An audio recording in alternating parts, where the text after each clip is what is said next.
Hello, New Zealand College of Chiropractic. This is Dr. Brian Dooley coming to you all the way from the USA in Spartanburg, South Carolina, specifically on the campus of Sherman College of Chiropractic. It is such an honor to be with you, even though virtually, as you celebrate your Lyceum.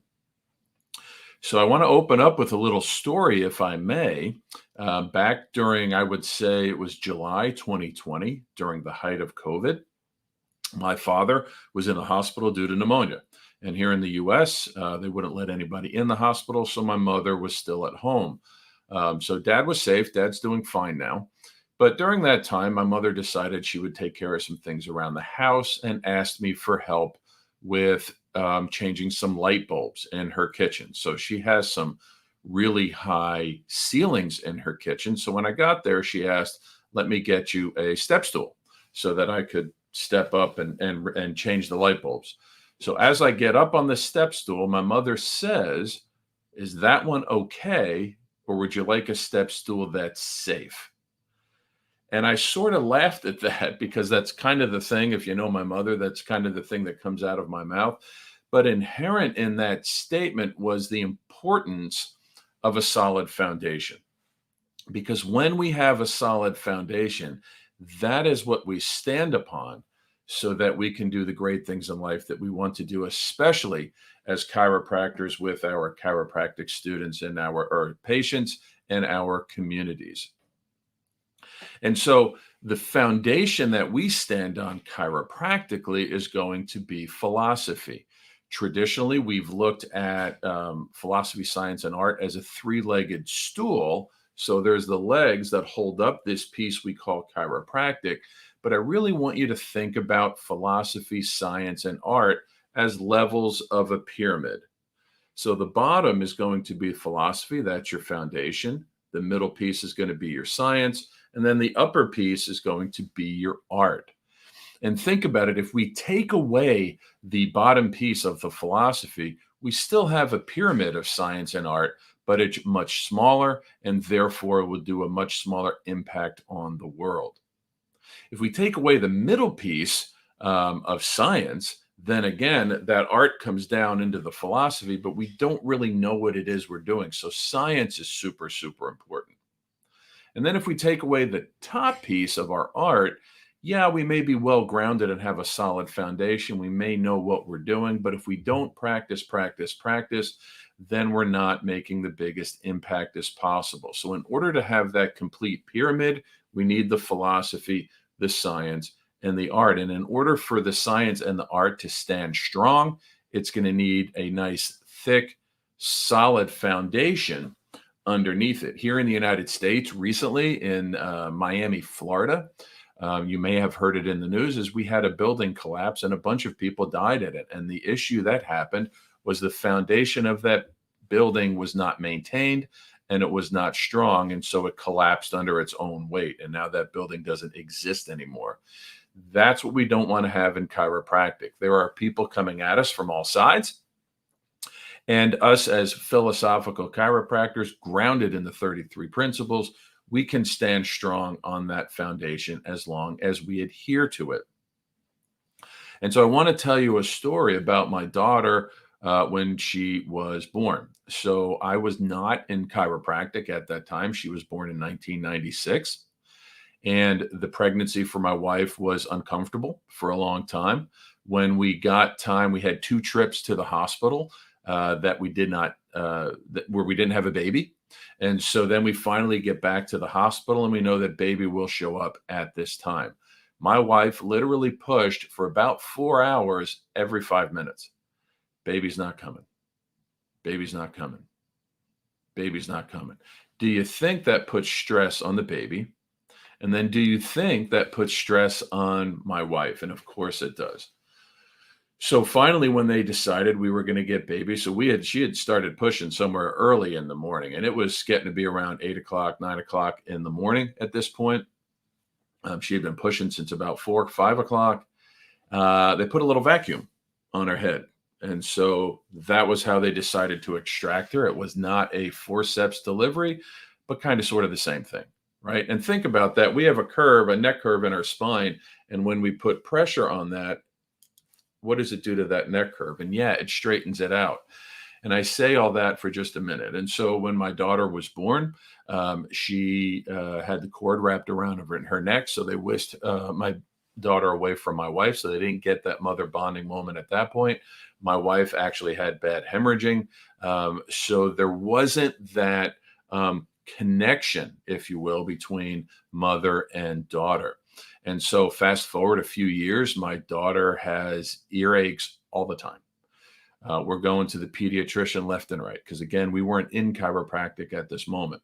She would get car sick, just driving less than an hour in the car. Didn't matter for straight roads, windy roads. So she's just sick all the time. And imagine how that must be for her. Imagine how that must be for my wife, who, because of where I was working, my wife took care of all the doctor's trips. So almost every week she's going to the medical doctor to see, can you help my baby? Because she had all these ear infections, it was deemed she needed tubes in her ears. So she had tubes in her ears twice before she was 3. And what I remember as her dad is them giving me back to her after surgery and her body being lifeless because she was still under the anesthesia a little bit. And I remember thinking, even then, before chiropractic school, this is not the way for a child to be living. There was definitely a loss of connection that was going on there. And so fast forward to when my son was born in 2005, we were in chiropractic. So I was just getting ready to graduate chiropractic school. My wife was under care her entire pregnancy, where she wasn't with my daughter. And so when it was time for my son to be born, we get to the hospital. We got there about 9:30. They said, baby's not going to show up till this evening. Okay, fine. So the OBGYN came in and checked my wife about 12:30 that day. And like, baby is like going to be here in about 20 minutes. And so they were surprised at how well the process was working because they had known my wife's history. And literally, it was 2 pushes, and out came my son. I got to cut the cord. My son got to lay on my wife, start breastfeeding right away. And so that connection, that whole birth process was so much more magical. And what was the big difference? My wife was under chiropractic care, which meant that my son got his spine checked immediately, and he's been checked and adjusted since birth. And so he has not had near the health issues that my daughter has had. So same DNA, same basically type of diet, same home, same daycare that they went to. Everything was the same for their upbringing, except my son was under chiropractic care. And so I know that the theme of your event is the big connect. And that's what it does, because when a child is connected to their mother, especially, and then their father, that's the big connect. As a species, we are meant to be connected together, to have this amazing experience of coming together in this organism of humanity. Now, lately, obviously, we've seen the world has tried to keep us apart, and that's just not what chiropractic is about. Chiropractic is big at bringing things together in order that they can work in harmony for the better of the greater good, or humanity, which is going to be this great organism that we're all a part of. And again, it's such a thrill to talk to people who know what I know and are working in a world to bring more connection instead of separation. So I hope we understand that importance of the foundation of our philosophy, because I know somewhat in Australia, at least, I know somewhat in Canada, there's the move not to see children under 2. Well, what would that have done for my son? Or if I'd have known about chiropractic, what would it have done for my daughter when she was under care? Because remember, I told you they pulled with the envelope. So her atlas, which should be like this, was like this when we took the x-ray. Right now, her atlas is like this again. And here's the cool thing about it. She ended, once she starts getting adjusted, when she was 7 years old, no more motion sickness, no more going to the pediatrician. What she was able to do was play college soccer at the university that she attended, because she was a really good soccer or football player, as you would probably call it. And what's even cooler is that she's now an eighth quarter student here at Sherman College of Chiropractic. And so it's because of chiropractic that she has been connected into to her life in such a bigger way than you would ever think was possible. And so it's that foundation of chiropractic philosophy that drove me to check her spine and then check the spine of her brother as soon as he was born. So what drives me is those 7 years that Jackson has had chiropractic care. My daughter Sarah has not. And I hope that drives you forward. It's so important because it's so much easier to fix the babies than it is to fix the broken adults. And so when we talk about this big connect, my daughter, when she was checking out Sherman, she gave me a big lesson in this. So we're touring the campus and she goes to the anatomy lab. And here at Sherman, we still use cadavers. And so she was taken, she looks in the cadavers. Our lab manager was talking to her for a while. And so she comes out and I said, well, how was it? And Sarah says, Dad, I held a brain in my hand. And I said, what was that like? And she said, it made me feel kind of small because that's that person's whole life in there. I said, yeah. We kind of looked at each other. Did the dad and the daughter nod? And then she's going back. We're walking across campus. She's going to her car and she says, Dad, I just want to do something that's bigger than myself. And I said, Sarah, that's the beauty of chiropractic because that brain you held in your hand?